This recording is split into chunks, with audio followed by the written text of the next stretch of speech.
오늘 저희 교회 처음으로 방문해 주신 우리 VIP들을 주님의 이름으로 환영하고 축복합니다. 참 잘 오셨습니다. 오늘 이 예배를 통해서 우리를 만나기를 원하시는 그 하나님을 만나시는 은혜와 축복이 있으시기를 주님의 이름으로 축원합니다. 오늘 제목을 한번 같이 읽겠습니다. 시작. 인간과 신을 이어주는 복음. 여러분, 종교라는 영어 단어는요, religion이라는 단어입니다. 영어는 많은 부분에서 라틴어에서 그 어원이 있는 경우가 많습니다. 이 종교라는 단어도 라틴어 religio라는 단어에서 온 단어인데요. 이것을 분석해보면 다시, religio, 있다, 연결하다라는 뜻이 있다고 합니다. 다시 연결하는 것이 종교입니다. 신과 사람 사이를 다시 연결하는 것이 종교라는 것이죠. 다시 연결한다면 이전에 연결되어 있었는데 그것이 찢어졌다라는 전제가 달린 말이죠. 그렇습니다. 인간은 하나님이 금하신 선악을 알게 하는 그 나무의 열매를 따먹음으로 하나님과 단절이 되었습니다.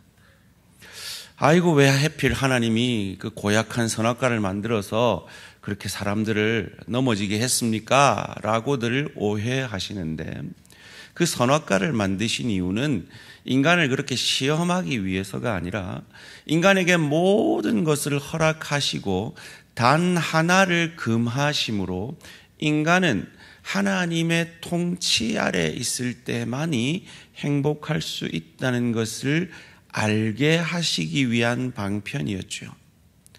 그런데 인간이 그 하나님의 통치하심을 깨뜨리고 내가 나를 통치하려 했던 그것이 바로 죄의 시작이었고 죄의 근본이었던 겁니다. 그로 말미암아, 그 죄로 말미암아 우리는 하나님과 단절이 되었습니다. 하나님과 분리가 되었습니다. 그래서 종교는 이 분리된 인간과 하나님 사이를 다시 연결시켜 주는 것입니다. 그런 의미에서 세상 그 어떤 학문보다 가장 높은 학문이라고 하긴 그렇지만 가르침이 종교인 것입니다. 그런 의미에서 오늘 여러분을 초청해 주신 초청자들, 우리 VIP들은 이 귀한 말씀을 듣게 된 것 참으로 잘 오셨다라고 말씀을 드리고 싶습니다. 우리 한번 따라해 봅시다. 땡 잡았다. 오늘 이 말씀을 여러분이 깨닫고 믿게 되면 정말 땡 잡으신 겁니다. 이 세상의 모든 가르침은 생과 사, 이 땅의 것에 관한 가르침입니다. 그런데 종교는요, 영원에 관한 가르침입니다. 그리고 우리가 어떤 종교를 믿는다는 것은 그 종교의 가르침을 믿는다라는 겁니다. 그 종교가 가진 경전의 내용을 믿는다라는 것입니다. 여러분이 누군가를 믿는다라고 한다면 그 사람이 한 말을 믿는다라고 하는 것과 같은 것이죠. 불교 신자는 불교의 내용을 믿는 것입니다. 그런데 불교가 뭘 가르치는지 아무것도 모른 채 그저 부처님한테 가가지고 부자 되게 해주십시오, 건강하게 해주십시오, 우리 자녀 잘 되게 해주십시오 라고 하는 것은 그건 불교를 섬기는 것이 아니라 무속신앙을 섬기는 것이지요. 저는 이 미국에서 살 때 이렇게 라디오를 틀면 이 한국 라디오 방송이 이렇게 들렸어요. 라디오 코리아라 그랬는데요.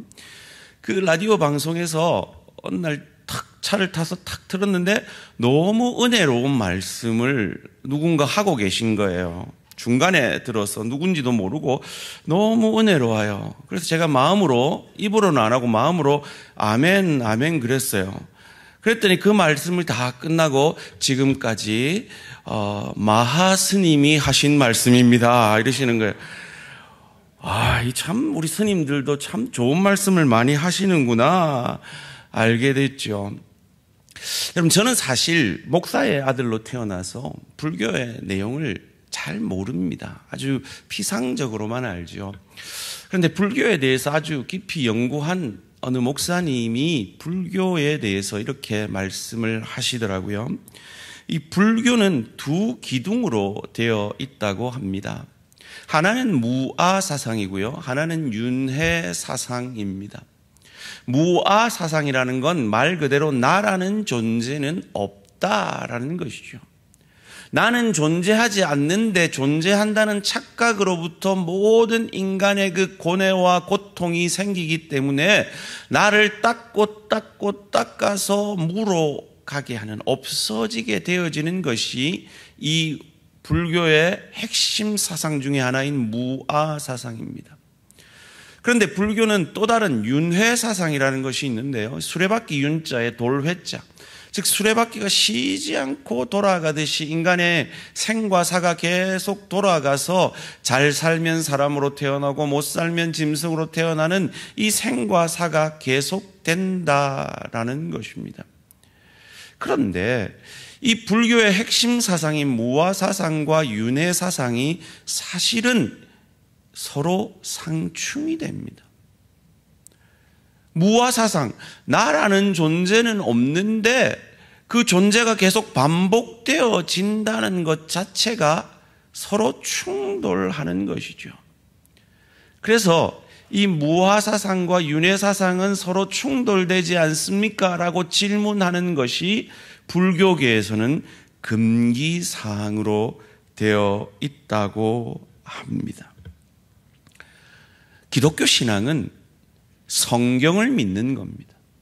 그런데 성경이 뭘 말하는지, 복음이 뭘 말하는지도 모른 채 교회에 와가지고 그저 내가 원하는 그 소원을 들어주십시오, 부자 되게 하십시오, 잘 살게 해주십시오, 건강하게 해주십시오, 내 자녀 잘 되게 해주십시오, 그것만 구하고 있다면 그것조차도 무속신앙이지 기독교 신앙은 아닌 것입니다. 기독교 신앙도 불교와 비슷하게 말합니다. 인생을 안개라 합니다. 영기라 합니다. 입김이라고 합니다. 그러면서도 성경은 또한 영원을 말하고 있습니다.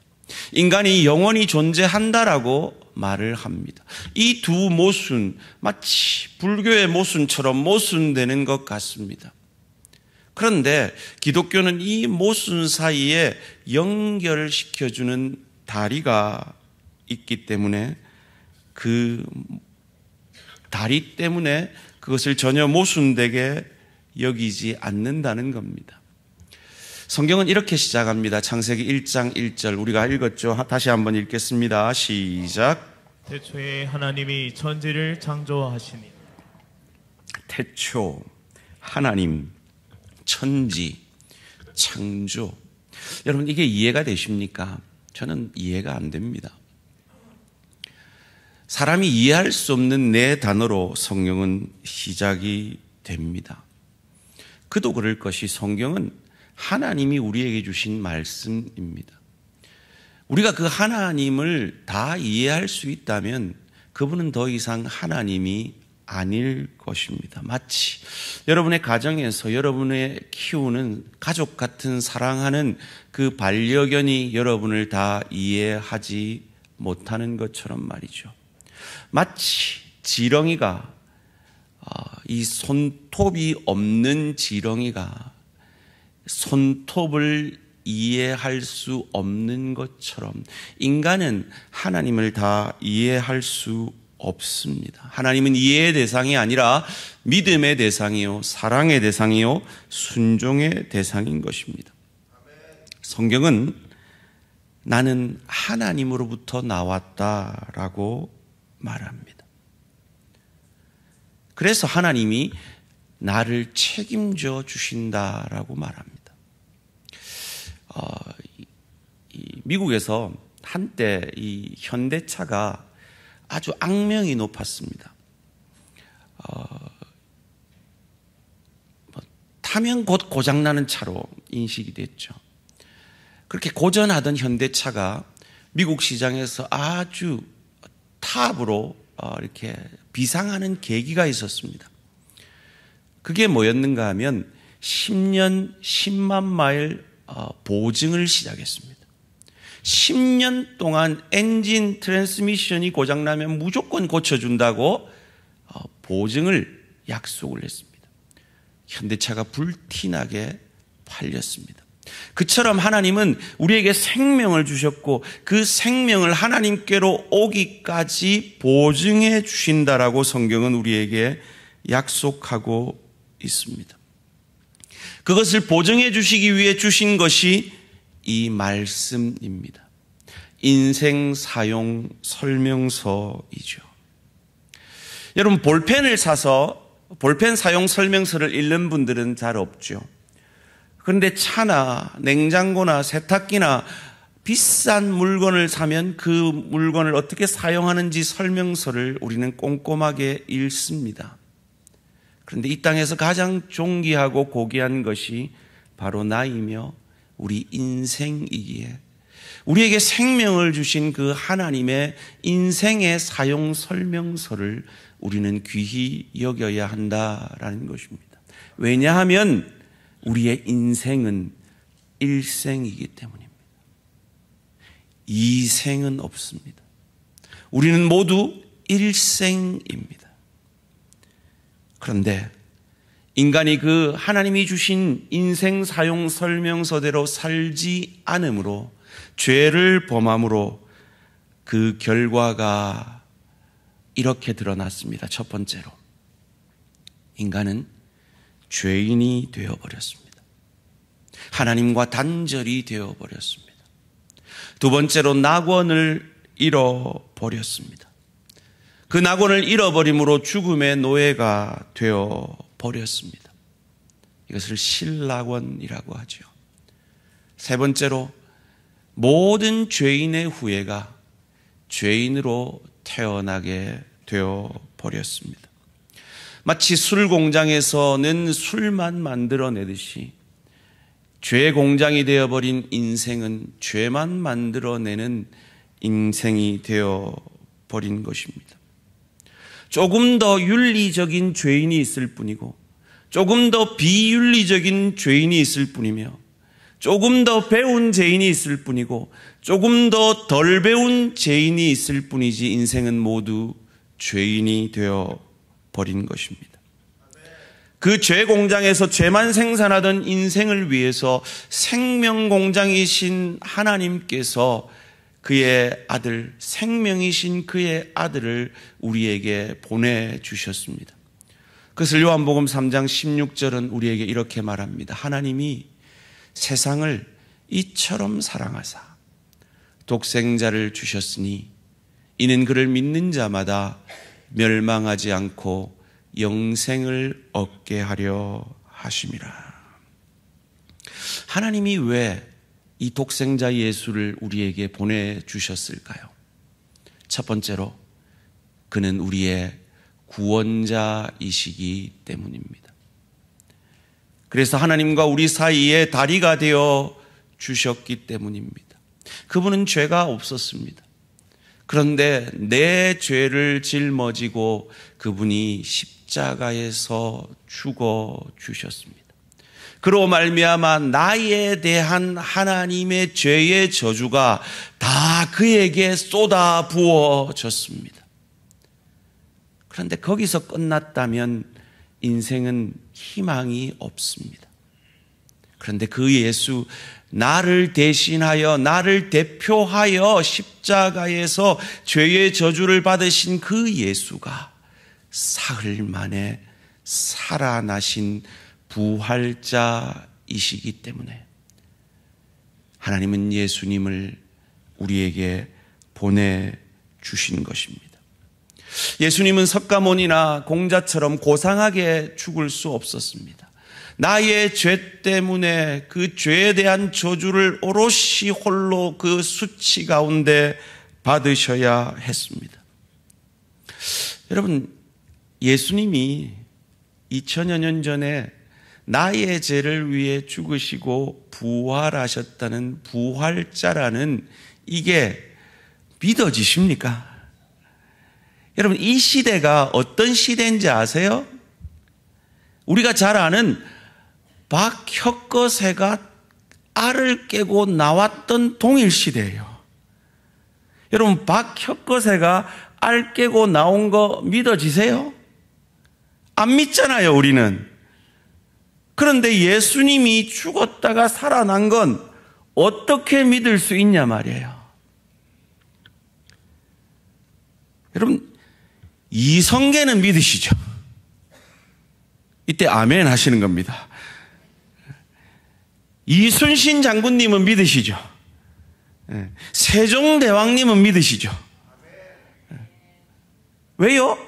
조선왕조실록이라는 역사적 증거가 있는 고대 문서가 있잖아요.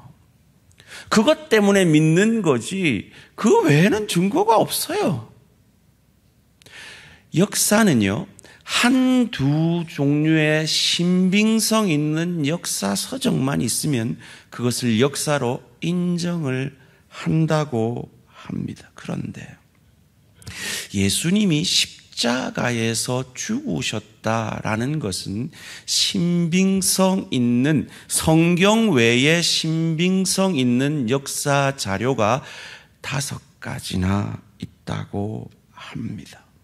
그것도 그 기록은 그 일이 일어난 몇 달 안에 기록된 역사적 자료라고 합니다.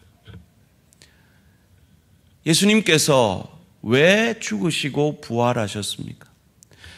하나님과 단절된 우리에게 하나님께 이르는 길과 진리와 생명이 되어 주시기 위해서 우리를 위해 죽으시고 부활하신 것입니다. 요한복음 14장 6절을 함께 읽겠습니다. 시작. 예수께서 이르시되 내가 곧 길이요 진리요 생명이니 나로 말미암지 않고는 아버지께로 올 자가 없느니라. 이것을 정확하게 원문대로 번역하면 내가 곧 유일한 길이요 유일한 진리요 유일한 생명이니 나로 말미암지 않고는 아버지께로 올 자가 없느니라. 즉 나로 말미암으면 하나님께로 다시 연결될 수 있느니라 라고 우리에게 가르쳐주고 있습니다.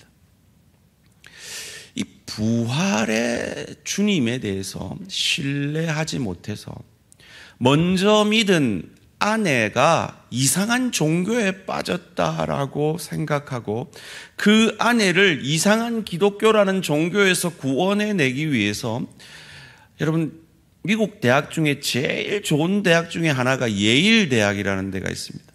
그 중에 법대가 제일 알아줍니다.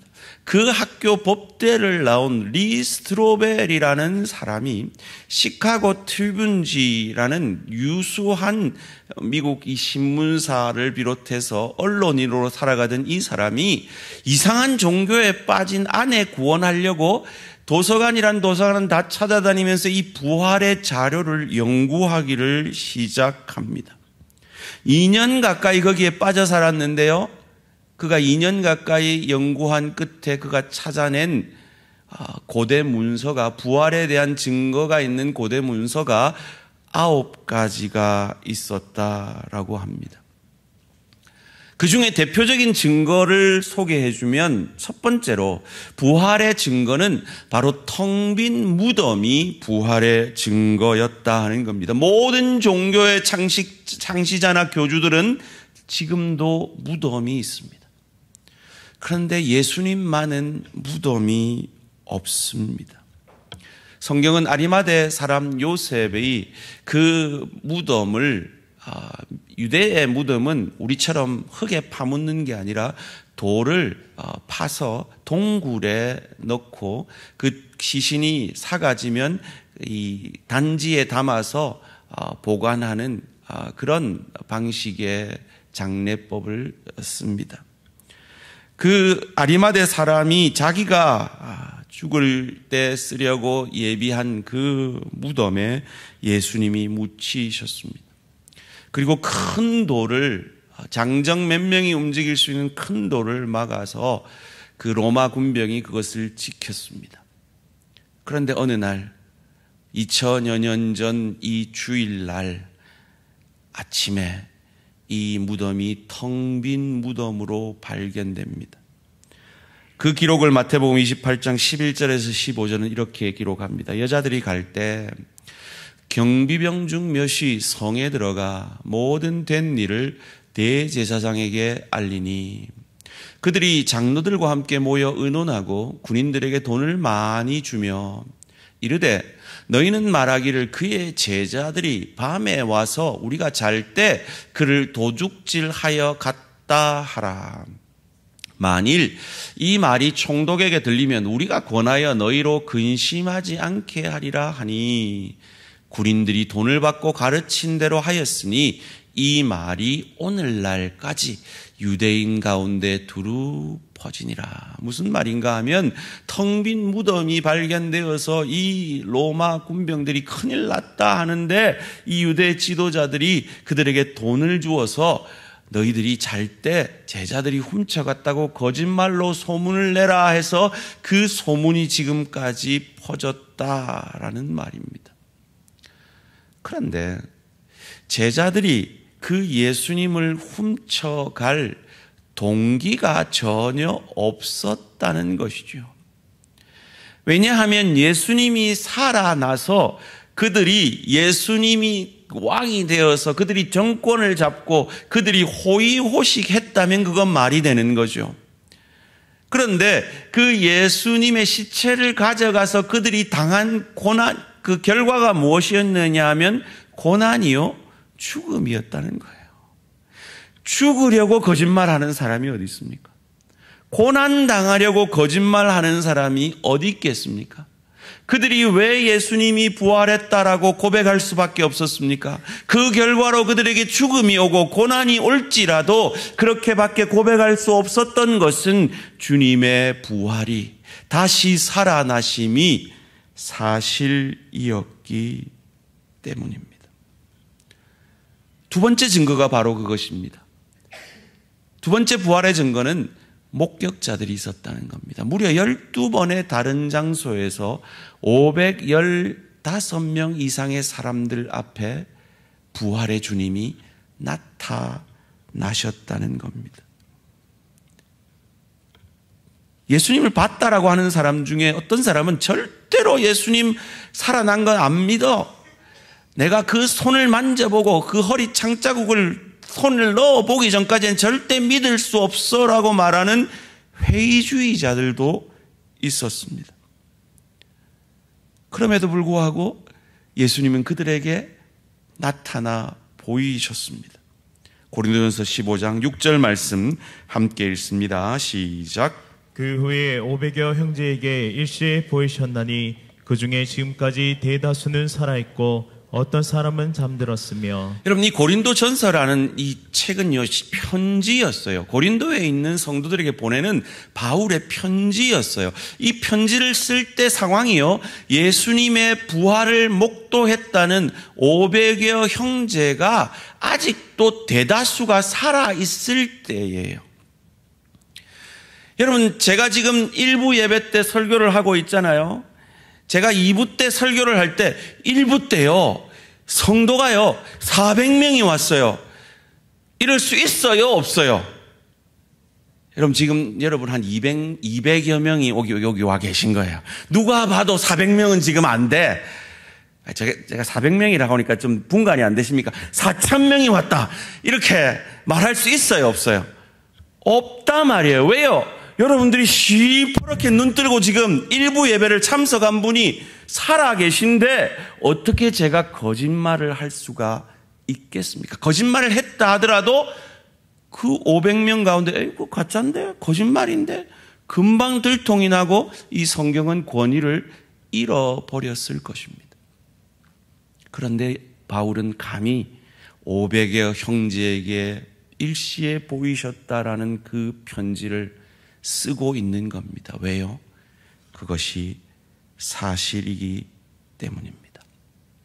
앞서 말한 대로 역사학자들은 한두 개의 신뢰할 만한 고대 문서만 있다면 그것을 역사적 사실로 인정하고 있고, 우리가 이순신 장군을 믿고 있는 이유도, 세종대왕을 믿고 있는 이유도, 김유신 장군을 믿고 있는 이유도 바로 그와 같은 고대 문서가 있기 때문입니다.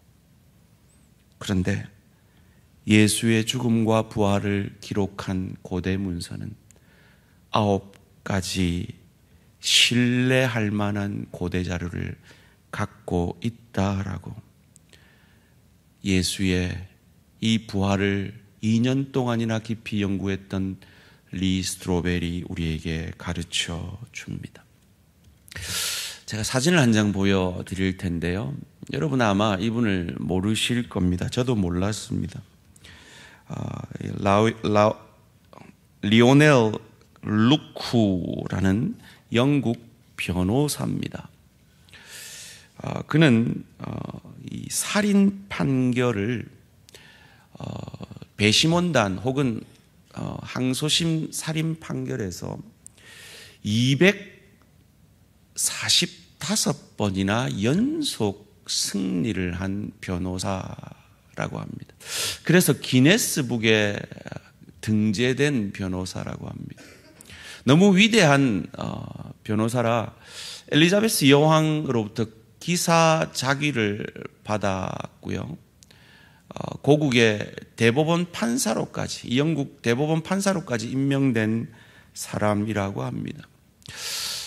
어느 날 이분에게 어떤 분이 이렇게 질문을 합니다. 혹시 당신의 그 엄청난 법적 능력을 활용해서, 그 법적 능력을 통해서 예수의 부활에 대한 역사적 기록에 그 법적인 판결을 적용해서 정말 그분이 죽음에서 부활했는지를 그 증거 자료를 가지고 충분한 정보를 바탕으로 결론을 내린 적이 있습니까? 라고 질문을 했죠.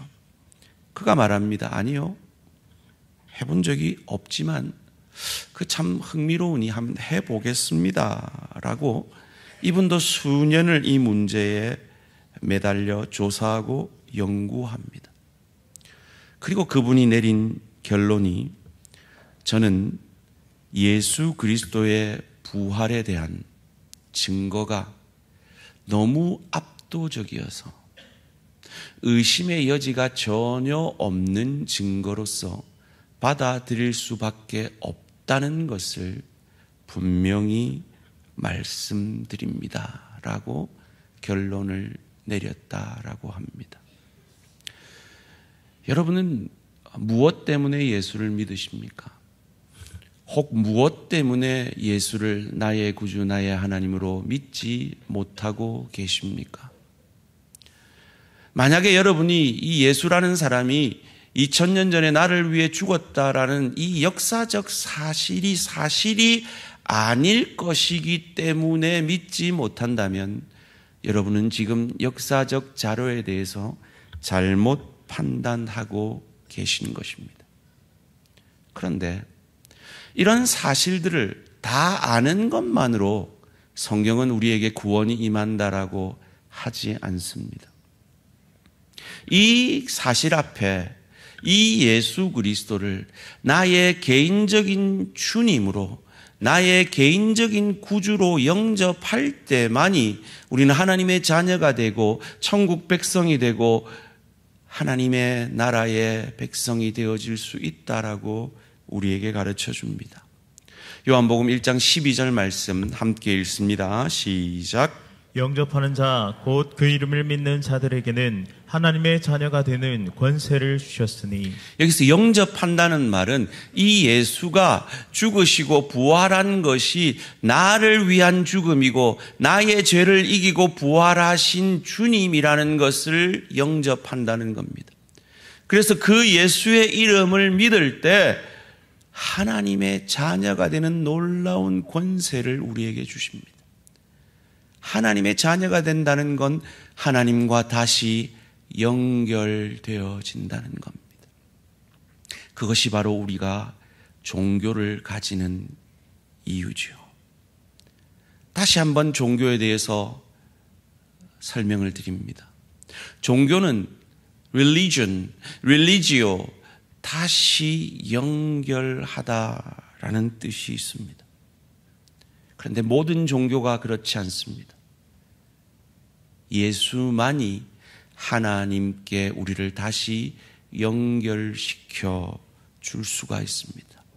왜냐하면 그분이 나의 죄를 위해 죽으셨고, 그리고 그 죄와 죽음을 이기고 부활하셨기 때문입니다. 제가 아주 애매한 숫자를 하나 보여드릴게요. 1930, 2006 무엇일까요? 저희 아버지가 1930년에 태어나셨다가 2006년에 돌아가셨습니다. 저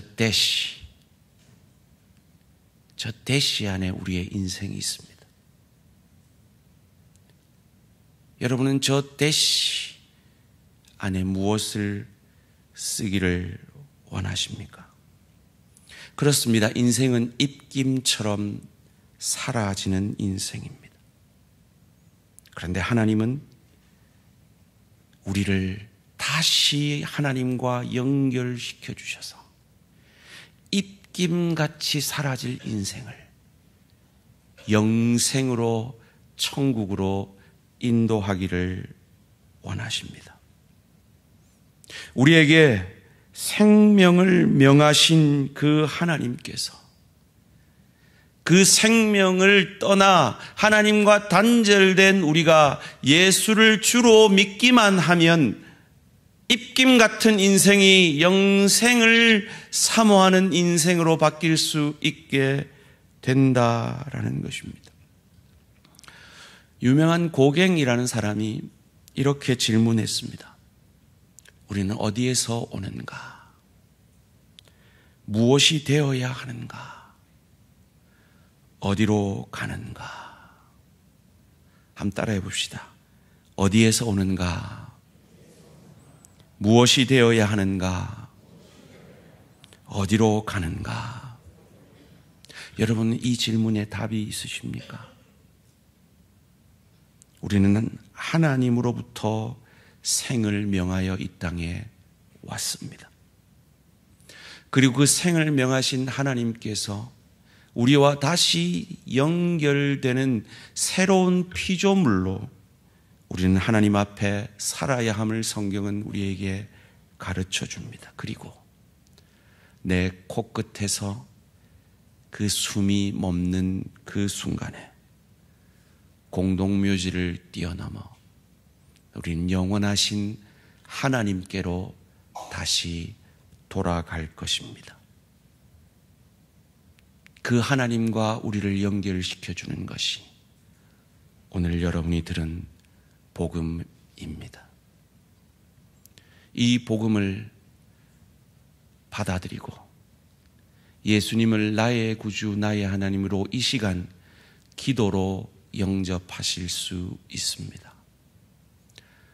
제가 이 영접 기도를 읽어드릴 때 이 기도가 정말 내 마음에 와닿는지 동의가 되는지 스스로 답해 보시기 바랍니다. 주 예수님, 나는 주님을 믿고 싶습니다. 십자가에서 죽으심으로 내 죄값을 담당하시니 감사합니다. 지금 나는 내 마음의 문을 열고 예수님을 나의 구주, 나의 하나님으로 영접합니다. 나의 죄를 용서하시고 영생을 주심을 감사합니다.